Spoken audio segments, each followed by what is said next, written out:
I'm so happy to invite you today to visit one of the most beautiful French wine regions, Bordeaux. I had a great pleasure of interviewing here one of the greatest figures in the wine world, Bernard Magret, a self-made man who started literally from nothing, having no family heritage in winemaking. Mr. Magret simply followed his passion for wine, and as a result, he has built a wine empire. Today, he owns 42 chateaux worldwide, of which 4 have the most prestigious classification of a Grand Cru Classé.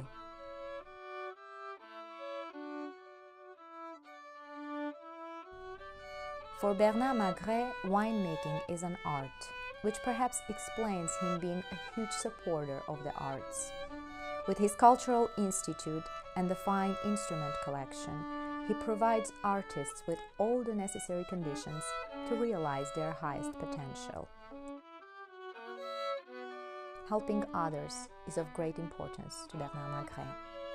He's a great humanitarian and has multiple investments in cancer research. He also owns an orphanage in Asia that is a home of 82 abandoned children. In this interview, Bernard Magret shares his inspiring journey with us and the very essence of his life story, the art of French living.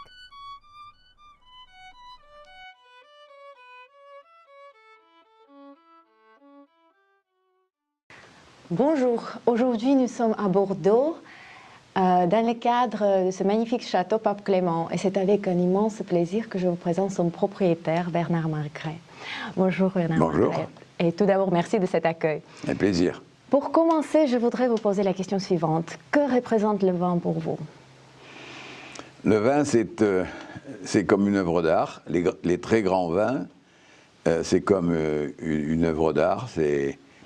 Il faut y mettre toute la passion, vraiment sa meilleure force, de manière à réussir, parce que c'est pas facile, parce que le vin, on est tributaire de trop de soleil, de la pluie, on est tributaire du gel, de la grêle, donc c'est un métier qu'on ne contrôle pas. Enfin, c'est très difficile de contrôler la qualité du vin. Et le vin également, ça a ce côté religieux. Dans la chrétienté en particulier, le pain et le vin, c'est quelque chose qui est symbolique, mais je peux dire que principalement, ça intéresse l'art. C'est pour ça d'ailleurs que j'ai une fondation sur l'art contemporain, et je considère que c'est la même chose. Que faire des grands vins, c'est une œuvre d'art, et pour un peintre ou un sculpteur, faire une épreuve magnifique, c'est aussi une œuvre d'art. Votre parcours est tout à fait passionnant car vous êtes autodidacte. Oui. Vous avez tout simplement suivi votre passion pour le vin et comme résultat, vous avez fondé un véritable empire du vin. Aujourd'hui, vous êtes propriétaire de 40 châteaux dans le monde entier, donc 42. Oui. Donc 4 grands crus classés. Oui. Comment a-t-elle commencé cette histoire avec le vin?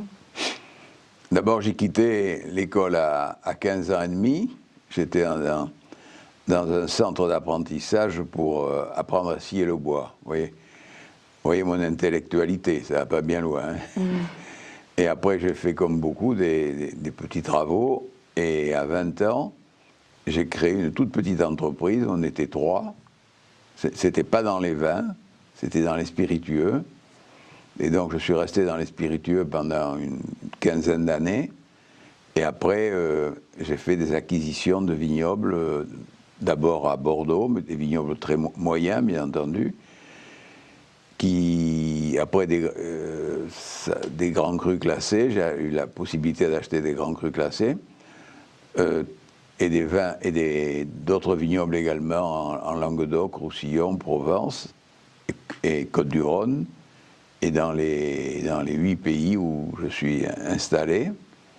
Tout ça parce que moi, je ne suis pas un héritier, hein, j'ai commencé tout seul, et j'ai eu la chance de gagner très bien ma vie dans les spiritueux. C'est ce qui m'a permis, après, de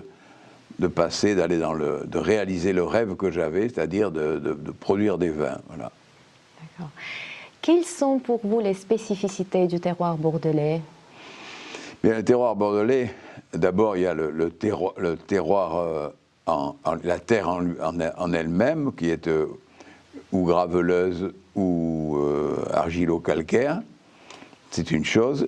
Mais l'autre spécificité, c'est aussi d'être dans ce qu'on appelle aux abords immédiats du golfe de Gascogne, avec ces températures quelquefois chaudes, quelquefois humides, et quelquefois qui nous jouent des mauvais tours, parce que en septembre, souvent, et octobre, au moment des vendanges, le golfe de Gascogne nous amène beaucoup de pluie, et puis donc ça n'arrange pas souvent non plus les problèmes de qualité qu'on peut rencontrer, quoi.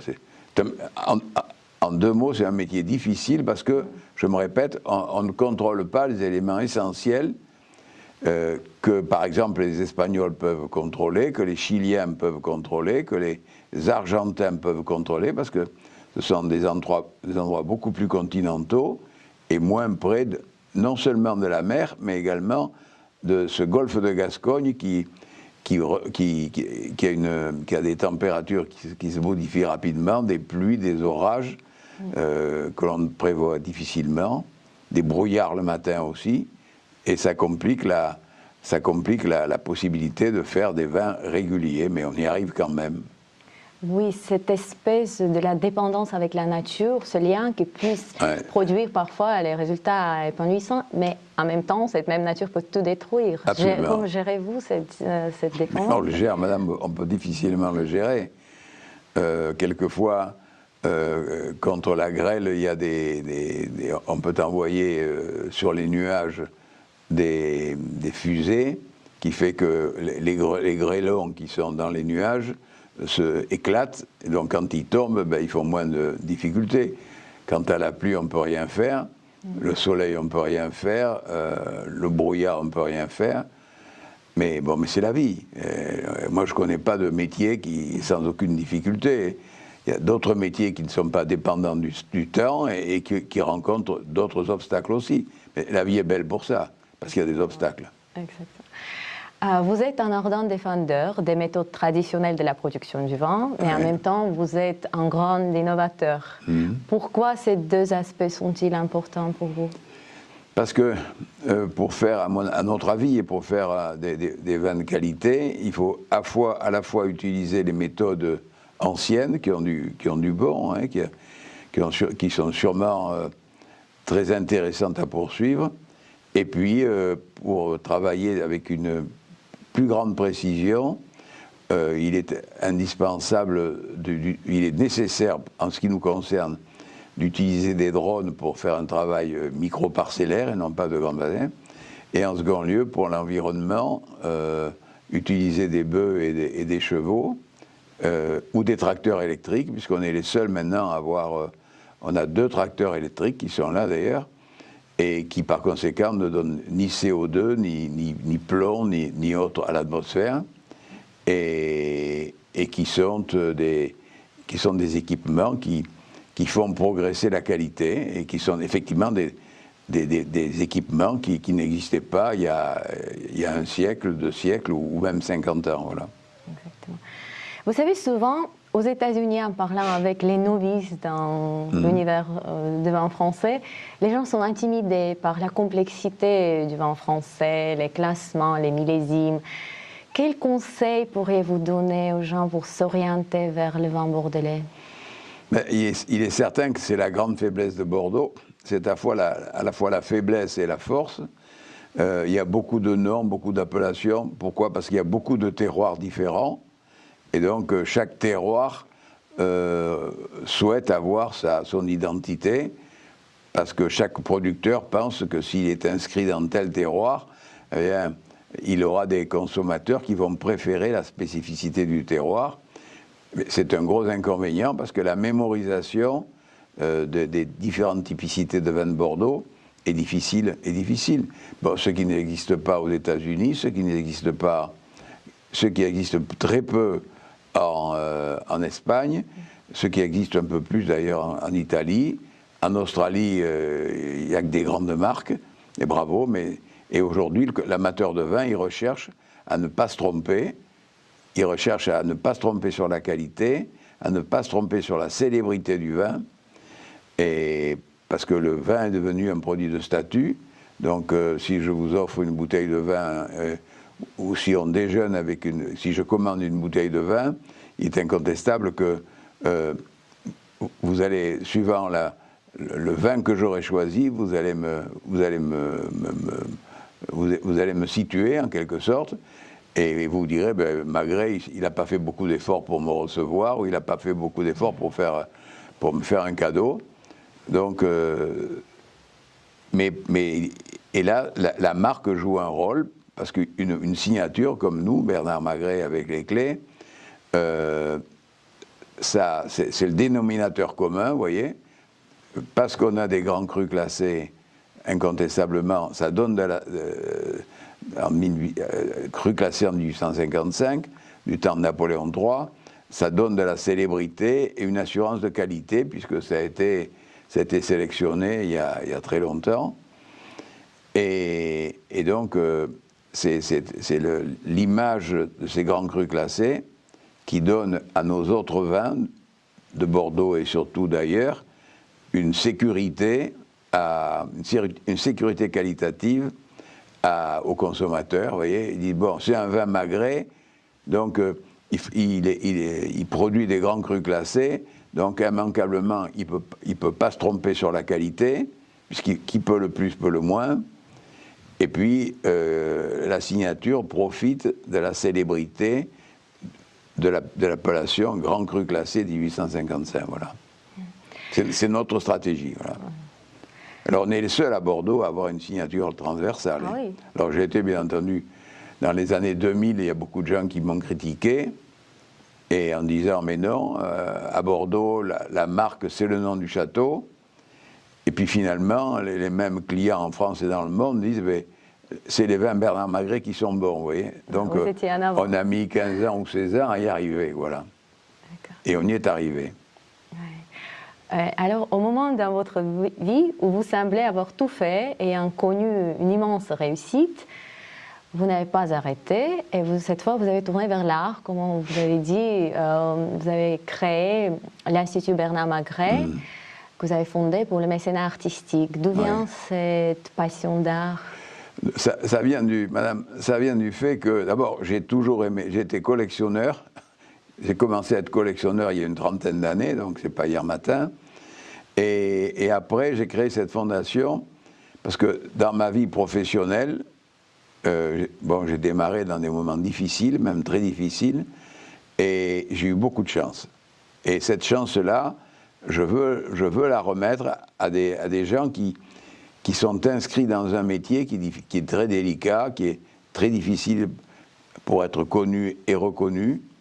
C'est l'art en particulier, mais l'art sous différentes disciplines. Ça peut être la sculpture, la peinture, ça peut être la musique, ça peut être...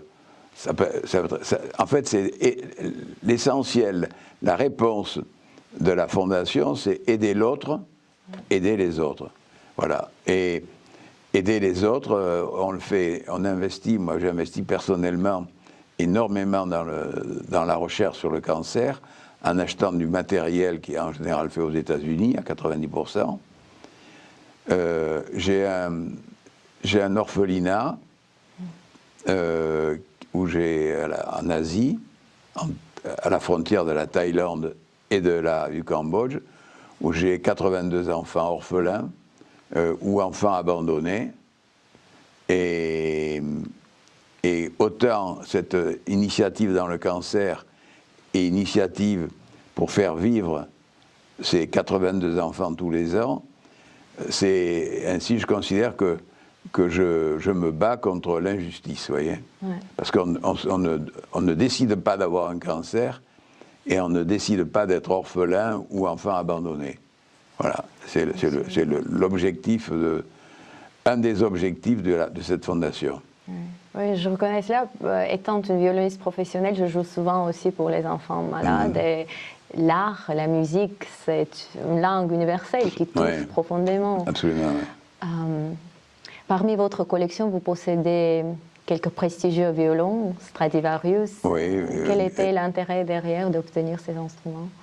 Parce que aider des concertistes ou non concertistes plus ou moins jeunes à évoluer, des gens qui ont des hommes et des femmes, on a deux femmes et deux hommes d'ailleurs, qui ont 30 ans, ou 32 ans, peu importe, et qui sont des gens de qualité, et qui avaient des instruments de qualité moyenne, voilà.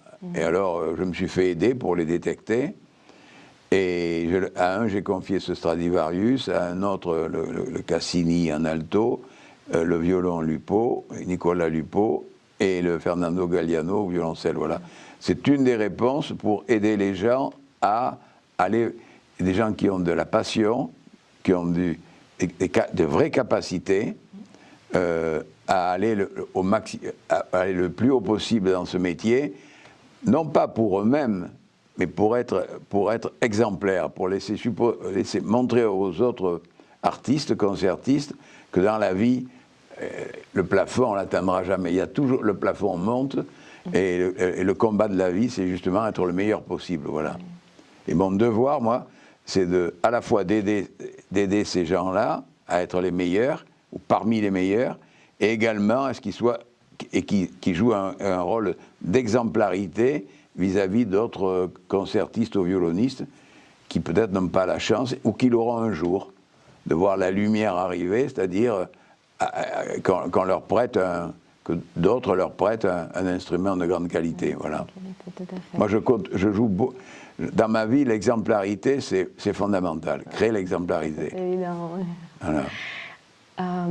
Vous êtes aussi le propriétaire de la Grande Maison. C'est un restaurant 2 étoiles du guide Michelin et un hôtel 5 étoiles appartenant au groupe Relais Château. Quelle était votre motivation derrière d'ouvrir ces établissements? C'est simple. Pour moi, c'était un rêve d'arriver à avoir 3 étoiles. Voilà. Et parce que la cuisine, c'est un art. La gastronomie, c'est un art. Bon, dans l'hôtel, recevoir de manière parfaite, c'est un art aussi. Ça demande à chaque personnel d'aller presque au-delà de ce qu'il pense être, c'est-à-dire au-delà mais pour ça, il faut aimer l'autre, il faut aimer rendre service à l'autre, il faut aimer rendre heureux l'autre. Ça, tout le monde n'a pas ce désir-là. Et moi, parmi les collaborateurs qu'il y a dans cet établissement, je les choisis, c'est des gens qui veulent rendre service à l'autre, voir les yeux des autres briller, être heureux. Et ça, c'est pour eux d'abord une immense satisfaction, et puis pour nous aussi une immense satisfaction, d'être considérés comme des gens qui veulent être utiles à l'autre, dans le sens de rendre de la sérénité et de l'harmonie chez l'autre. Voilà. Ce partage, oui. Et bien entendu, le partage. Après, le partage pour eux, pour aussi être exemplaire vis-à-vis des autres et rendre heureux les autres d'une autre manière. Oui. Avez-vous des projets d'avenir? Le projet d'avenir, on l'a déjà commencé. Vous savez que Bordeaux, il y a une dizaine d'années, avait 2 millions de visiteurs. Aujourd'hui, Bordeaux, 10 ans après, a 7 millions de visiteurs. Donc il y a des visiteurs français et étrangers surtout, et qui ont des niveaux, des pouvoirs d'achat différents. Et donc on en a 6 aujourd'hui, demain on en aura un peu plus, des hôtels qui laissent la possibilité à tout le monde de visiter Bordeaux suivant leur pouvoir d'achat. Voilà. Alors ça va d'hôtels à 500 € à des hôtels à 70 €, mais même dans les hôtels à 70 € la nuit, chaque client a la possibilité de venir ici, suivre des cours de dégustation, visiter le château Pape Clément et autres, soit en voiture, soit en hélicoptère. Vous voyez, on a tout ce qu'il faut pour donner aux gens une vision de Bordeaux que l'on considère être bonne pour Bordeaux. Et être bonne pour nous par définition, puisque on vend des vins de Bordeaux. Donc, pour terminer, votre message un peu ce que vous avez dit Le aux message nos même, auditeurs il est- américains qui souhaitent visiter Bordeaux? Mon message personnel, c'est never give up, c'est jamais renoncer à aller vers l'excellence. Même si c'est difficile, même si c'est sur les... parce qu'on le doit à la vie. On le doit aux autres et on le doit à la vie. Et ce message pour les Américains, c'est dire, c'est savoir que chez nous, constater, pardon, que chez nous, on fait le maximum. On ne fait pas tout bien, c'est pas vrai. Mais on fait le maximum pour que l'autre s'inscrive dans l'harmonie, dans ce plaisir intérieur qui fait que, dans l'étonnement, voilà. C'est ça, mon projet, c'est ça. Bernard Magret, je vous remercie énormément d'avoir partagé ces moments avec nous. C'est moi. Je suis sûre que nos auditeurs comme moi sont tellement inspirés de visiter Bordeaux, de découvrir vos propriétés et surtout de vivre une expérience de ce sublime mariage entre l'art, la gastronomie et le vin. Voilà. Et le mécénat. Et le mécénat. Voilà. Merci beaucoup. Avec plaisir.